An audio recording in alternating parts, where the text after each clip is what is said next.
목사가 부재 중이면은 부교육자들이 온 신경이 다 곤두세워질 정도로 부담도 있고요.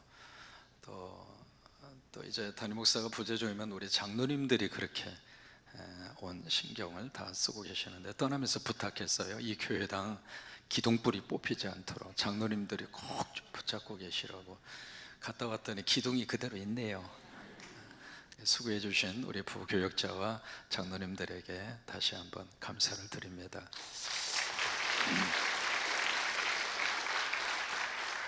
우리가 지금 주일마다 로마서 만난 지가 오늘이 33번째입니다. 로마서라는 이 성경 속에 하나님이 뭘 담아주시고 싶었는가, 바로 이 단어로 압축이 됩니다. 뭘 담아주고 싶으셨느냐면 복음이었습니다. 그래서 로마서를 시작하자마자 1장 1절에 바로 바울, 이 글을 성령의 감동으로 쓰고 있는 바울 자신을 소개를 해요. 소개를 하면서 나 바울이 누군가? 나 바울은 예수 그리스도의 종이다. 그 다음에 나 바울은 누구인가? 사도로 부르심을 받았어. 근데 세 번째로 나 바울은 뭔가의 목적을 위해서 하나님이 나를 따로 구별해 놓으셨어. 택정함을 입었다, 그렇게 표현하고 있는데요, 뭔가 목적을 위해서 하나님이 나를 따로 구별을 해 놓으셨어. 근데 그 목적이 바로 뭐냐면 하나님의 복음이라고 하는 거예요. 그래서 로마서 1장 1절부터 이 복음이라고 하는 단어를 그들에게 딱 제시합니다. 결국 이 로마서로는 이 말씀을 통해서 하나님이 담아주고 싶은 하나님의 메시지의 내용은 복음이었습니다. 주일마다 여러분들 오셔서 로마서 강의를 들으시면서 복음으로 충만하시기 바랍니다. 다시 한번 복음을 확인하시기 바라고, 다시 한번 복음을 붙드시기를 바라고, 다시 한번 복음 안에서 삶의 문제를 해결 안 받으시고 복음을 통해서 주시는 복을 다 받으셔서 그 은혜가 흘러넘치게 되기를 주의 이름으로 축원합니다. 근데 이 복음이라고 하는 단어가 로마서 전체 속에 몇 번 나오는가? 14번 나옵니다. 로마서 전체가 16장까지 되어져 있거든요. 그러니까 매 장마다 성령님은 바울을 통해서 복음이라고 하는 단어를 의도적으로 매 장마다 복음. 근데 복음은 복음인데 로마서 1장 1절에 무슨 복음인가? 하나님의 복음입니다. 우리가 복음이라고 하는 단어를 쓰면서 우리 마음과 생각 속에 내가 생각하는 내 복음 있을 수 있을까요? 없을까요? 다 가지고 있습니다. 이 복음이라고 하는 단어의 뜻이 굿뉴스잖아요. 나름대로 내 삶 속에 이루어지기를 바라는 소망, 그게 복음일 수도 있겠고요. 내 인생 속에 큰 하나님의 축복으로 내 삶의 자리에 부어지는 것 자체를 복음으로 우리가 해석할 수도 있는데, 그런 의미에서 사람은 각자 나름대로 내 삶 속에 이루어지기를 바라는 내 복음이 얼마든지 있을 수 있거든요. 또 하나 땅의 차원에서 생각하는 복음이 있을 수도 있고요, 또 하나 인간들이 생각하는 인간적 의미에서의 복음, 그 복음도 있을 수 있어요. 그런데 성경이 말씀하시는 복음은 그런 복음이 아닙니다. 하나님의 복음입니다.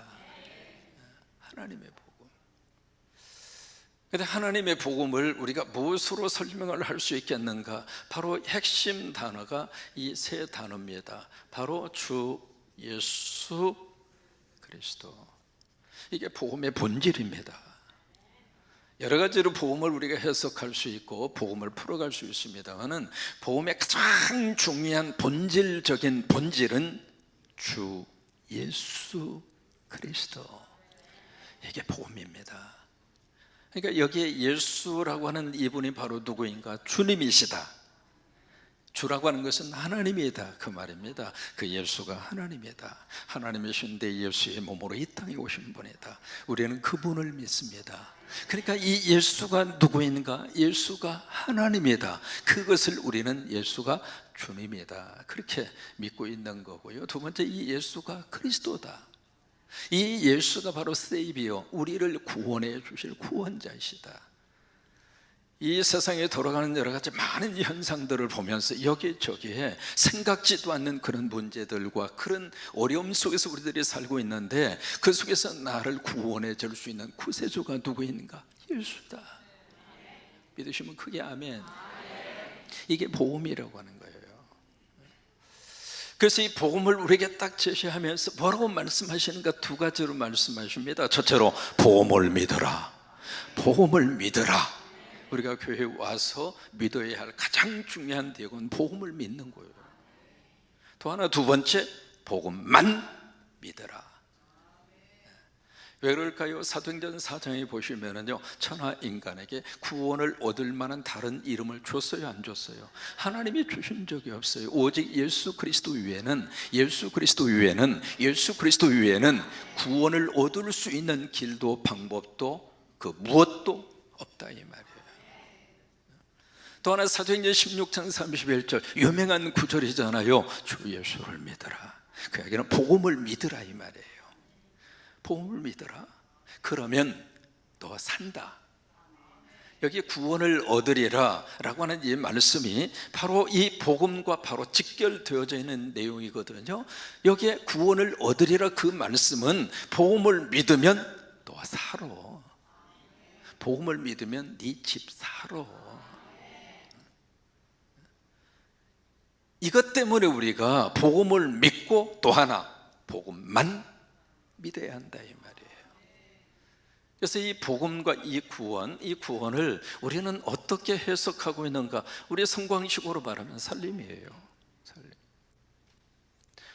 그래서 이 복음과 구원, 살림이라고 하는 것은 뗄래야 뗄 수가 없는 밀접한 그런 관계를 가지고 있습니다. 여러분, 복음 때문에 다 구원 받으셨고, 구원받아서 우리는 하나님의 자녀가 됐고, 우리는 천국에 갈 하나님의 사람들이고. 어저께 우리 박노진 권사님 여러분 아실 겁니다. 금년 92세거든요. 주공아파트 혼자 서시다가 하나님의 부름 받아서 가셨어요. 늘 이 교회 오실 때마다 오토바이를 타시고 그렇게 젊은이 못지않게. 가끔 그 박노진 권사님의 전화가 와요. 목사님, 생선이 있는데 좀 드실래요? 그럼 전 거절 안 했습니다. 가지고 오시라고. 근데 사실 생선 어떻게 먹을지를 저도 모르고 집사람도 잘 모릅니다. 근데 가지고 오면 그거 가지고 직원들하고 놀아먹기도 하고, 그러면서 꼭 그래요. 제 손을 꼭 붙잡고 제가 목사님에게 해드릴 수 있는 행복 가운데 하나가 바로 이겁니다. 우리가 예수를 믿으면 하나님이 무엇을 주시는가? 구원을 주신다, 이 말이에요. 다시 말해 살림을 주신다, 그 말이에요. 우리 박노진 권사님 천국으로 하나님께서 데려가신 줄로 믿습니다. 그러니까 이 구원과 복음에 대한 문제가, 이 살림에 대한 문제가 사실은 뗄래야 뗄 수가 없는 아주 밀접한 그런 관계를 가지고 있습니다. 그런데 이 구원에 단계가 있어요. 과정과 단계가 6가지 과정과 단계가 있습니다. 처음에 무엇으로 시작하는가? 예지로 시작을 해요. 하나님이 우리를 낳으셨다. 예레미야에게 말씀하신 내용 기억하시잖아요. 너 복종해 지키기 전에 내가 너 알았어. 우리가 이 세상에 태어나기 전에 하나님이 우리 알아셨다는 거예요. 내가 너 알아. 그게 예지입니다. 예지. 그 다음에 두 번째는 애정이라고 하는 단계로 거치게 되는데, 이 애정은 내가 너를 정했어. 내 아들로 정하고 내 딸로 정하시고 하나님이 그렇게 정해 주신 거예요. 그 다음에 세 번째, 때가 돼서 하나님이 어떻게 하시는가? 우리를 부르셔요. 부르심의 그 예수님, 그 하나님의 부르심 앞에 우리가 아멘 하고 응답하는 것이 신앙의 시작이에요. 우리가 아멘 하고 예수 믿기 시작한 거예요. 아멘 하고 성광교회 와서 예배드리고 신앙생활하는 거예요. 이 소명의 단계에서 우리의 응답이 절대적으로 필요합니다. 그래서 하나님이 우리를 부르셨어요. 부르시고 그 다음에 네 번째로 어떤 단계를 거치는가? 칭의입니다. 우리 의롭다고 하십니다.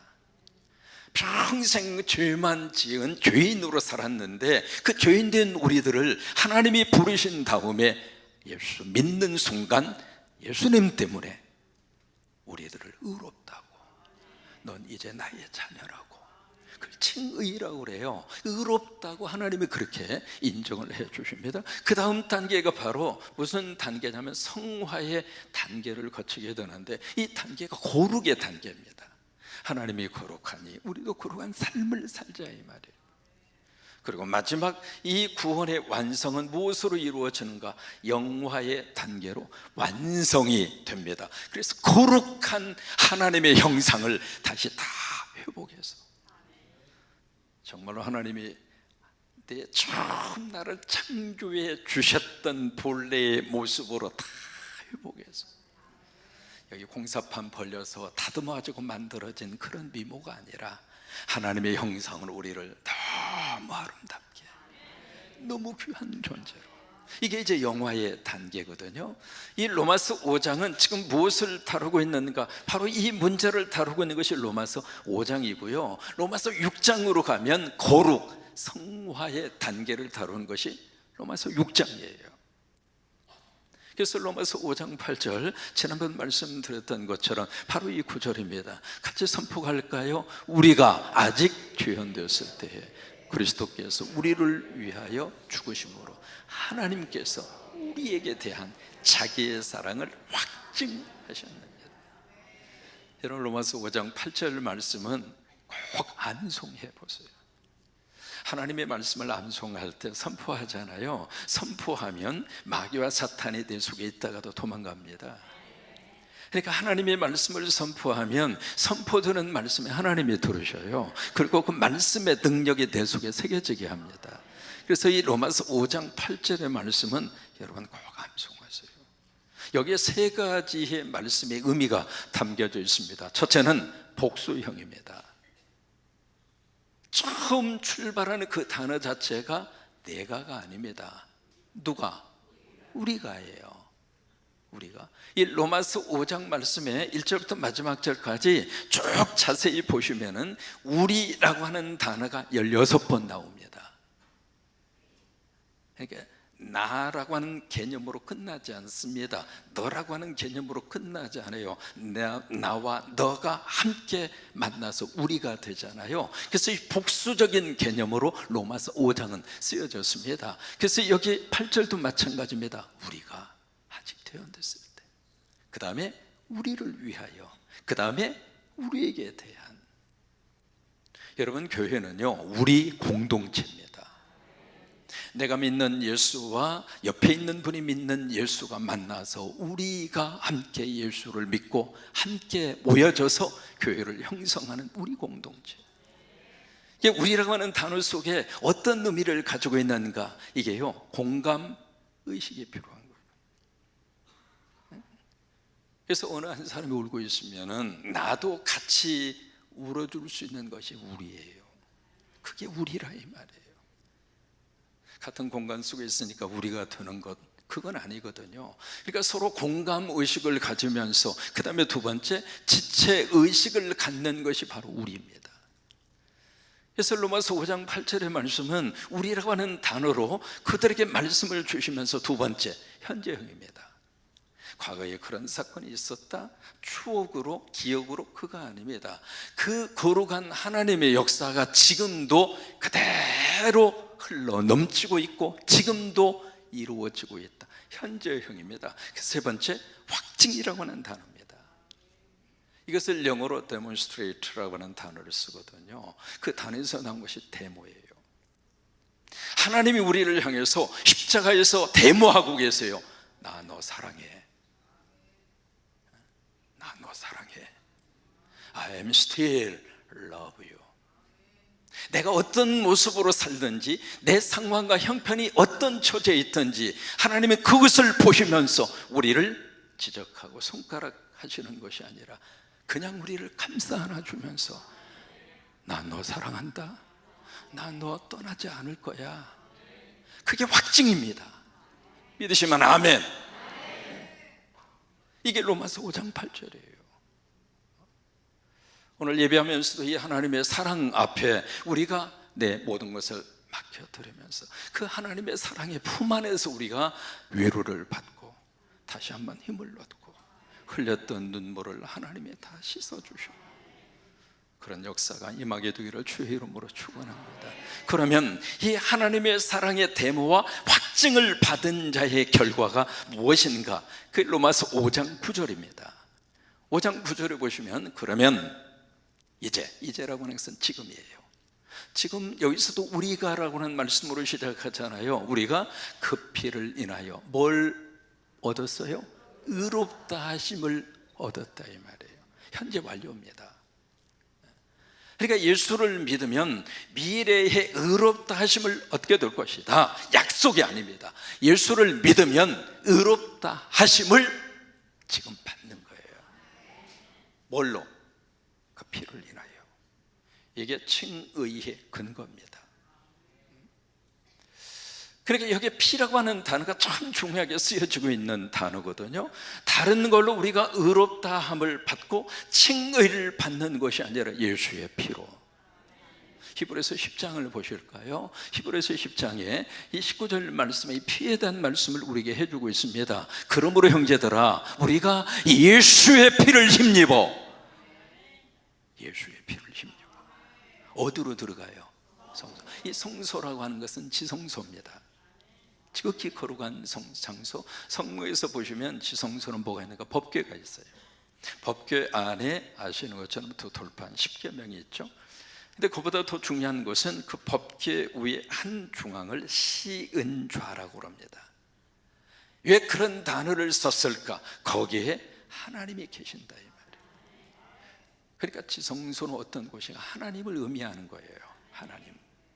근데 그 지성소에 누가 들어갈 수 있는가? 대제사장이. 그것도 1년에 단 하루.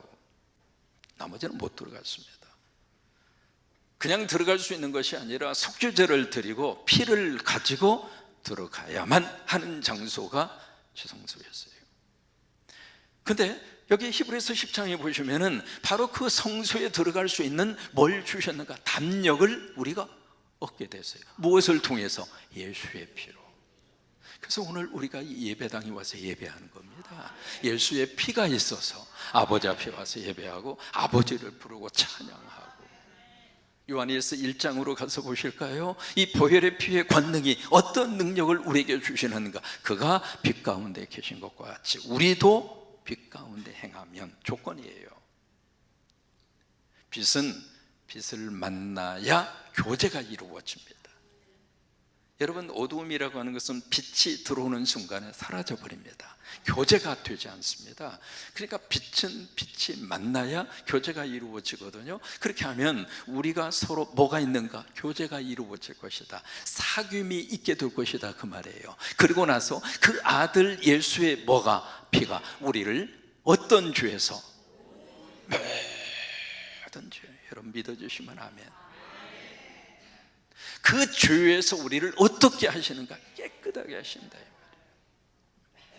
이게 로마서 5장 9절의 말씀으로 다시 돌아가서 보시면은 바로 이 피라고 하는 의미가 그런 의미를 가지고 있고, 그 다음에 두 번째로 어떤 역사가 나타나게 되는가? 여기에 무엇에서? 진노에서.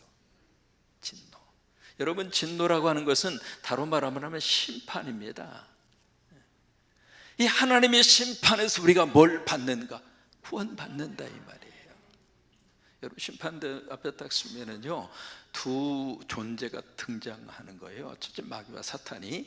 지금까지 내가 지은 모든 죄의 리스트를 마귀와 사탄은 IQ가 보통이 아니어가지고 잊어버리지를 않는 거예요. 다 꺼내놓고 그것을 하나님 앞에서 참소하는 거예요. 근데 그 순간에 그 말을 듣고 있던 예수 그리스도가 바로 마귀와 사탄 앞에 딱 가로막아서서 지옥으로 보내려고 하는 우리들을 딱 가로막고 예수 그리스도의 보혈의 피에 보자기로 쏴버리는 거예요. 내가 용서했다. 내가 용서했다. 내가 용서했다. 내가 이 지은 죄의 모든 대가를 내가 지불했다. 그래서 보혈의 피의 보자기로 우리를 써서 우리를 천국으로 데려가는 거예요. 이게 하나님의 구원의 놀라운 하나님의 축복의 역사입니다. 그래서 진노하시면서 우리에게 뭘 받는가? 구원받아요. 다시 말해 살림의 은혜를 받는데, 이 살림이 어떻게 나타나게 되는가? 10절에 보시면은 두 가지의 살림의 역사가 나타납니다. 10절에 뭐라고 말씀하시는가? 곧 우리가 원수 되었을 때에 그의 아들의 무엇으로? 죽음으로 말미암아. 이것이 바로 십자가 살림이에요. 십자가 살림, 죽으심으로 말미암아 하나님과 화목하게 되었은즉, 화목하게 된 자로서는 더욱 그 다음에 그의 살아나심으로, 이것이 부활의 살림이에요. 그러니까 십자가의 살림을 통해서 주 용서받고 부활의 살림을 통해서 영생 받는 거예요. 그래서 우리는 두 가지의 살림의 복을 받습니다. 성곽교회 교인들은 이 살림의 복이 임하기를 주의 이름으로 축원합니다. 그러면 그 살림의 축복의 결과가 무엇인가? 11절이에요 11절 같이 한번 고백할까요? 그뿐 아니라 이제 우리를 화목하게 하신 우리 주 예수 그리스도로 말미암아. 여러분, 여기 말미암아, 이게 로마서 5장 속에 이 말미암아라고 하는 단어가 16번 나옵니다. 굉장히 많이 나옵니다. 이 말미암아라고 하는 단어의 뜻은 그것을 통하여, 그 말이죠. 또 하나는 그것 때문에, 그 말이에요. 여기에 주 예수 그리스도 때문에, 예수 그리스도를 통하여, 그 다음에 하나님 안에서, 그 이야기는 하나님을 믿고, 그 말이에요. 그 하나님을 믿고 어떤 삶의 은혜 가운데 사는가? 즐거워하느니라. 그전에는 즐거움이 뭔지도 모르고 살았습니다. 그전에는 인상 쓰고 사는 것이 당연한 삶의 태도로 생각했습니다. 아침부터 일어나서 저녁에 잠자리에 들 때까지 온갖 무거운 짐을 다 끌어안고 그냥 머리에는 노댕에 생각하는 사람이 따로 없을 정도로 하도 많이 계급장을 하다 보니까 여기에 이병, 상병, 계급장이 아예 새겨져 버려져요. 근데 우리가 복음 안에 들어와서 예수 그리스도 때문에, 내가 예수를 믿음으로 말미암아 예수를 통하여 하나님을 믿고 그 하나님 안에서 이제는 기쁘게 살자 이 말이에요. 즐겁게 살자 이 말이에요. 참 이게 놀라운 하나님의 축복이잖아요. 빌보서 4장 4절 말씀 쉬운 번역으로 소개합니다. 같이 한번 고백할까요? 주님과 함께 항상 기뻐하십시오. 거듭말합니다. 기뻐하십시오. 존 파이퍼라고 하는, 지금도 이제 미국에 목회를 하시는 목사님이 계시는데, 그 목사님 그 별명이 기쁨의 신학자예요. 표정도 그러고요, 설교할 때도 그러고요. 그래서 그분이 그 이야기합니다. 기쁨은 그리스도인들에게 의무가 아니라 권리다. 원래 우리 건데 뺏겼어, 사탄에게. 뺏기고 우리는 사탄에게 가져가 버려서 그냥 우리 속에 그냥 걱정, 근심으로 다시 그 기쁨을 되찾아보자 이 말이에요. 그래서 권리라고 하는 단어를 쓰는 거예요.